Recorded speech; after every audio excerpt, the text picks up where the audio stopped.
মিয়াৰ শান্তি নাই, অবৈধ মিয়াৰ শান্তি নাই যেতিয়ালৈকে মই মুখ্যমন্ত্ৰী হৈ আছো।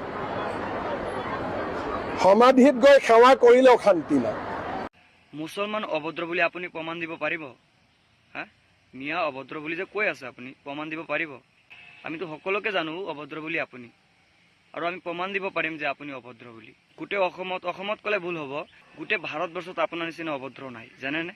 আপুনি এনেকৈ এটা অভদ্ৰ মানুহ, আৰু আপুনি মুছলমানক অভদ্ৰ কৈ আছে, প্ৰমাণ দিব পাৰিব? মানে আপুনি পাৱাৰত আছে বুলি মুছলমানক যি মন চাই তাকে ক'ব নেকি? তো মানি ল'ম আমি, অভদ্ৰ বুলি আপুনি প্ৰমাণ দিব লাগিব।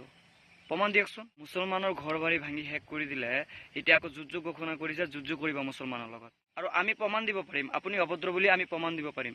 আৰু গোটেই মানুহে জানে যে আপুনি অভদ্ৰ এটা মানুহ, অভদ্ৰ এটা মুখ্যমন্ত্ৰী। য'তে ত'তে আপুনি মুছলমানক টাৰ্গেট কৰি আছে। হে, কিয় মুছলমান ইমান বেয়া কিয়? সেইদিনাখন আহি আপুনি কি কৈ আছিলে? মুছলমানৰ লগত আপুনি যুদ্ধ চলাই থাকিব। কি যুদ্ধ চলাই থাকিব আপুনি? আমি কি ৰাইজে আপোনাক মুখ্যমন্ত্ৰী বনাইছিলোঁ যুদ্ধ কৰিবৰ কাৰণে মুছলমানৰ লগত? যি মন চাই তাকে ক'ব নেকি আপুনি?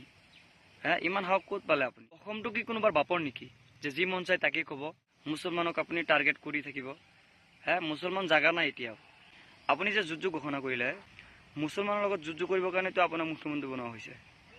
আপোনালোকে নাজানে জুবিন দাই জীয়াই থাকিলে অসমীয়া গোটেইকেইটা মানুহ একগোট নাখায়, জানেনে নাই? মুছলমানৰ ওপৰত গীত নানে।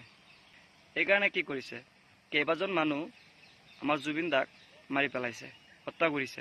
মই কোৱা নাই, কিন্তু মুখ্যমন্ত্ৰী নিজে কৈছে যে হত্যা কৰা হৈছে জুবিন দাক। এতিয়াতো আপোনালোকক বিশ্বাস হৈছে না? চবেই জাগি উঠক, জুবিন দাৰ ন্যায়টো আমাৰ লাগে, জুবিন দাৰ ন্যায় আমাৰ লাগে।